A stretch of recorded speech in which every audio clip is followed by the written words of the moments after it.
Arsimi mbetet një nga prioritetet kryesore të Bashkisë së Shkodrës dhe siç shprehen drejtues të saj, pavarësisht të çdo tentative për bllokim, investimet në këtë sektor do të vijojnë pa u ndalur. Krahas së rikualifikimeve të plota të shkollave dhe kopshteve, Bashkia e Shkodër në bashkëpunim me donator ka realizuar vendosjen e paneleve diellore në 7 shkolla dhe 2 kopshte të qytetit. Konkretisht panelet janë instaluar në shkollat Jordan Misja, Osokuka, Tring Smajli, dëshmorët e Rencit, Edit Durham, dëshmorët e Prishtinës si dhe në kopshtet Beptusha dhe Ngjyrat. Drejtori i përgjithshëm i planifikimit në Bashkinë Shkodër, Bekim Mema, thekson se këto investime edhe pse me vlerë modeste financiare, kanë një ndikim të drejtpërdrejtë dhe afatgjat në uljen e kostove të energjisë për institucionet arsimore, si dhe në rritjen e ndërgjegjësimit për përdorimin e energjisë rinovueshme. Ne sapo kaluam në Këshillin Bashkiak një vendim për miratim të fillimit punimeve për vendosje të paneleve diellore. Kjo është një vazhdimsi e bashkëpunimeve të ndryshme që kemi me donatorë të ndryshëm,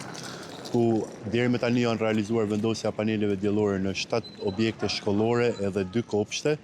duke bërë të mundur një kursim energjie të favorshëm edhe për buxhetin e bashkisë në mënyrë që të kemi prodhim energjie dhe mbulim të kostove të energjisë për këto shkolla përmes